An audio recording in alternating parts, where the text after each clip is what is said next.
जीवन का मूल्य। सभी श्रोताओं का हार्दिक अभिनंदन हमारे चैनल सर्वप्रिय संस्कार में।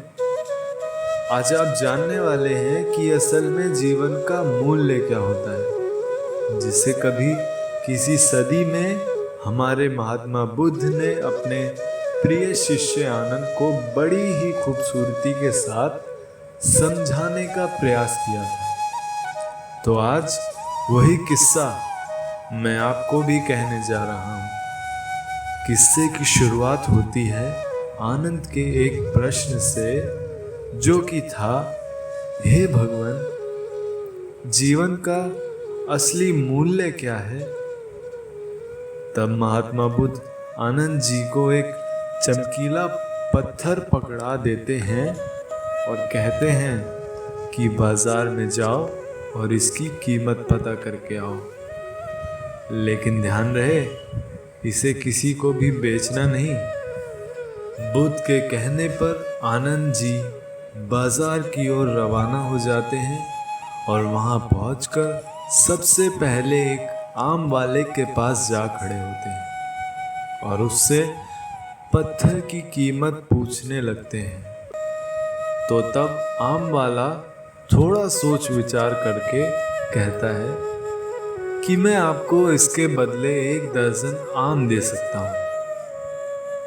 फिर आनंद जी एक प्याज वाले के पास जाकर पत्थर की कीमत का जायजा लेते हैं, तो वो प्याज वाला उन्हें उस पत्थर की कीमत 1 बोरी प्याज लगाता है।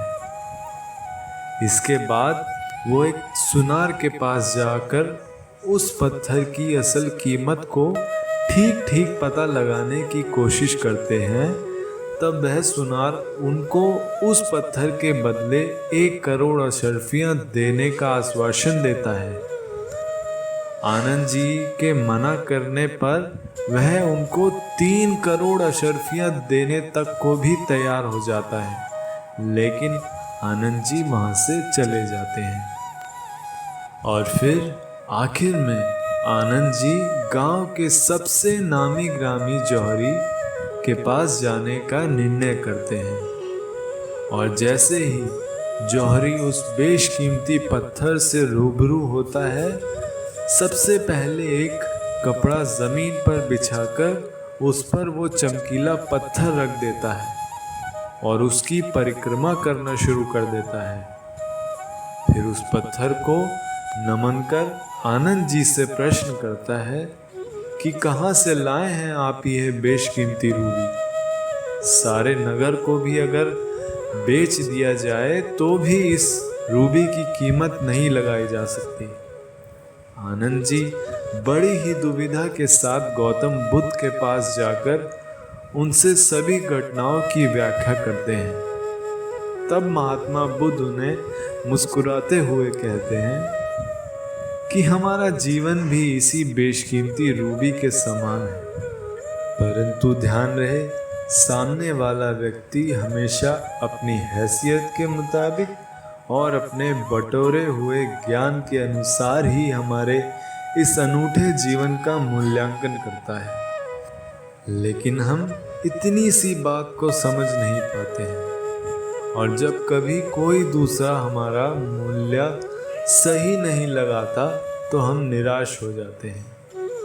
आज एल्बर्ट आइंस्टाइन ने हमारे विज्ञान को एक क्रांतिकारी योगदान दिया है, लेकिन उन्हें भी कभी बचपन में किसी स्कूल ने दाखिला देने से मना कर दिया था।